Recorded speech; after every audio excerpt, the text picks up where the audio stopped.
fusing nuclear plants, New Zealand needs hydropower. But in this ghetto of trees, though the water is clean, the beauty is somber.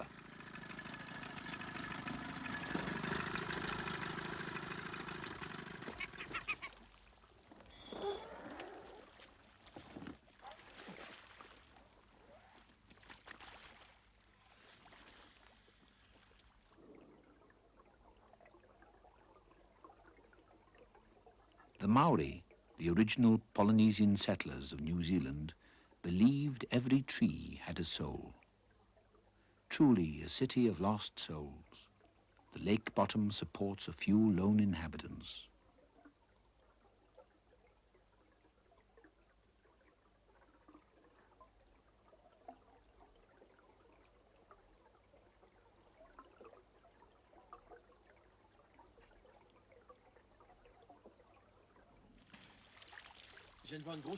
Didier points out a stalwart survivor. Elle est juste là.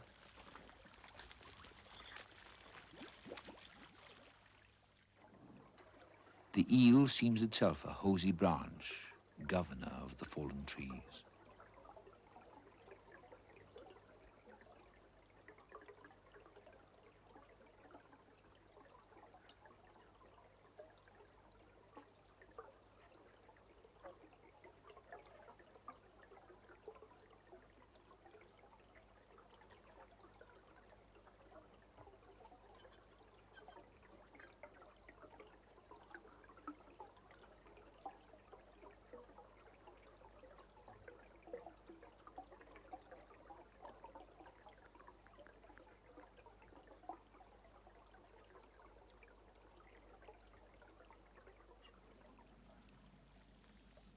Faced with the eyesore of Monoway, New Zealanders said, never again.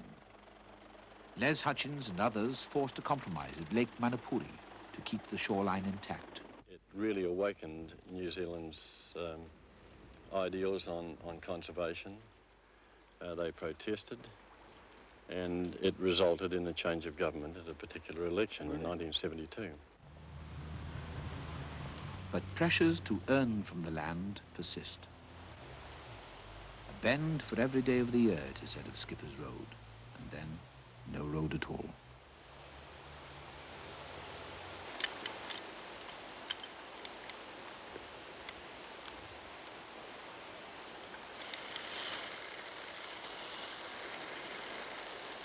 "60 feet above the boiling Shotover River, only the Flying Fox leads to a strange rock and water treasury. Beyond the shale, a hidden harbour of industrial gold.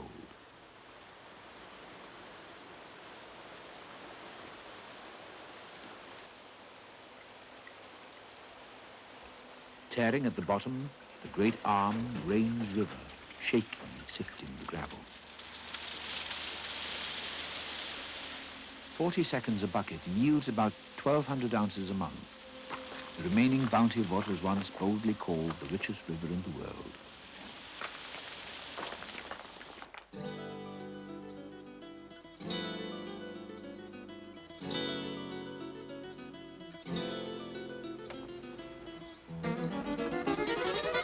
Treacherous Skipper's Bridge reveals the barren scars of 19th century gold fever when 5,000 miners swarmed the hills.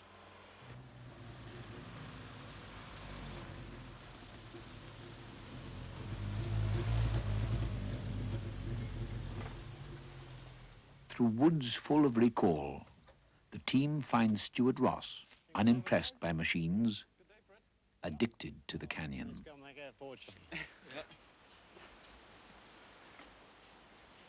Long way down? About 10 minutes, fairly steep. Working alone, Ross has prospected every summer for 30 years, more for the challenge than the money. Well, one of my favourite spots. The old blokes lived here for years. They did so little damage for the amount of work that they did because the area was so small. But the big companies, they come in, they take, and they go.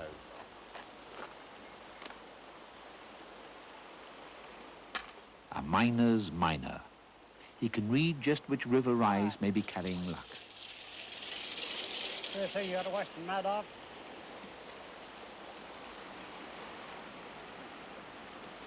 Yeah, see that's quite good. Yeah.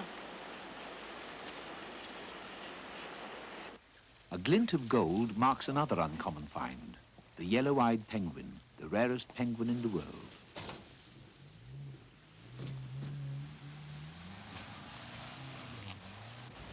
Numbering 1,200 only, mainland penguins dwindle as logging and farming destroy their wild habitat.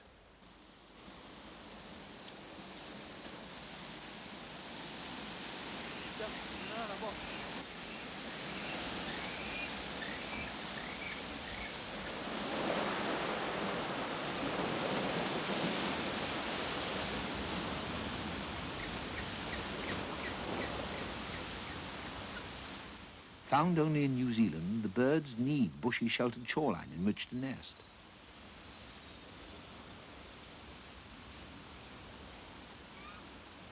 Today, we have less than 1 kilometer of coastal forest that's available to the yellow-eyed penguin for breeding. While the parents are out fishing, the young wander alone, waiting for dinner.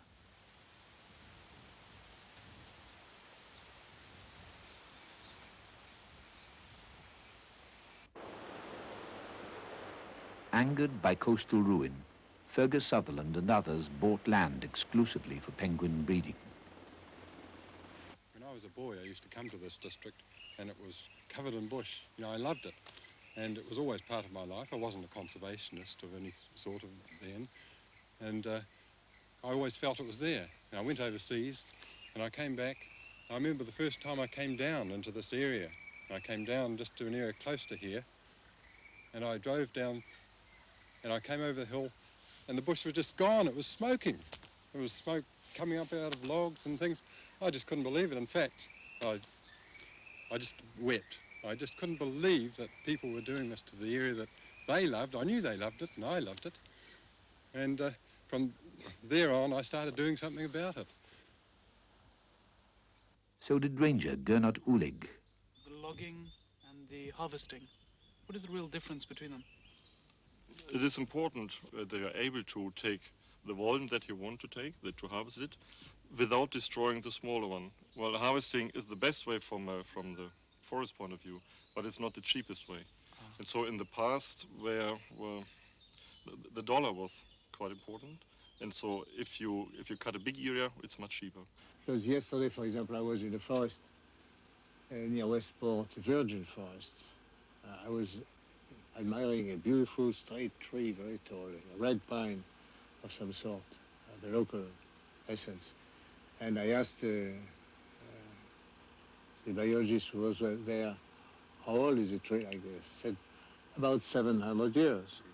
So, of course, every time such a tree is cut, it's practically forever. The great trees, hundreds of years old, became a valued commodity because the kauri was a beautiful timber to work with. Much used by the British Navy. It was exploited, it was cut over, it was milled, it was raked. This government's policy with respect to our indigenous forest has been to put an end to the logging of virgin indigenous state-owned forest. But it's a policy which has not been without its moments.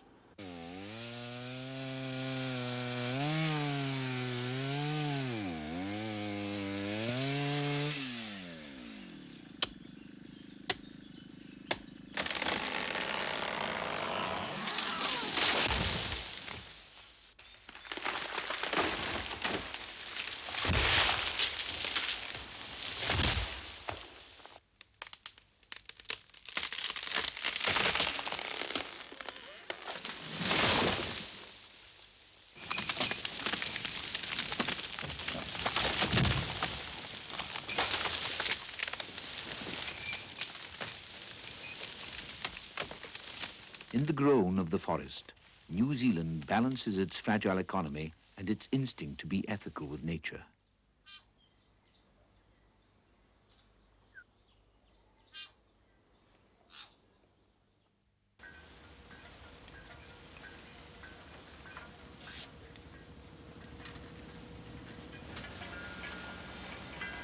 3 miles of fisherman's net hits the sea, while Calypso follows.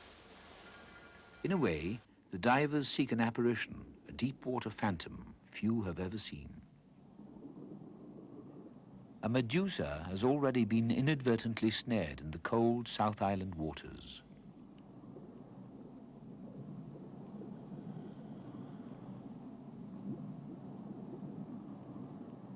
So has a small shark and other fish.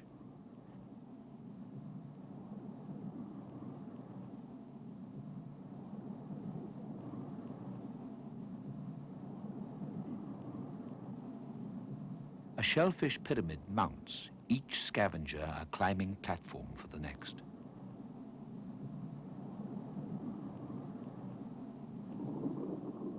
Sarano finds the illusion just caught and sets it free. A masquerade trunk, fins flapping like ears. A beguiling mirage never before filmed underwater, the elephant fish.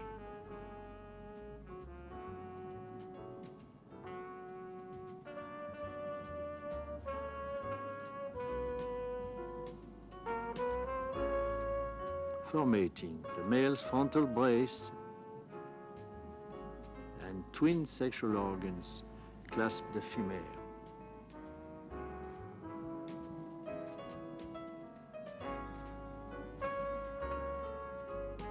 A fleshy nose senses direction and bottom-dwelling food.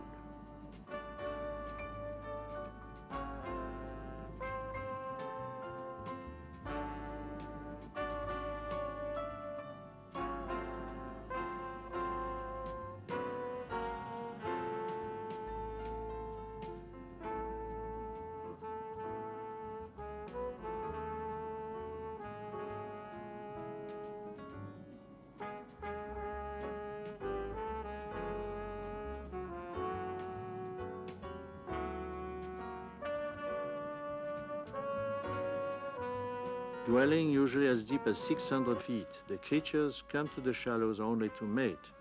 The sole season, they can be profitably caught.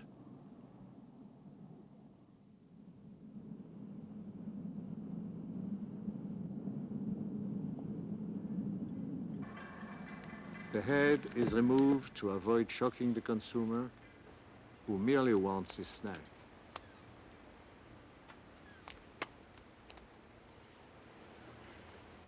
Why did you cut the head of the fish? We just cut it off and clean it and lasts much longer. And what is the main use of this fish? Oh, in New Zealand it's mainly used for frying fish and chips and the likes like that. And Fish and chips? yeah.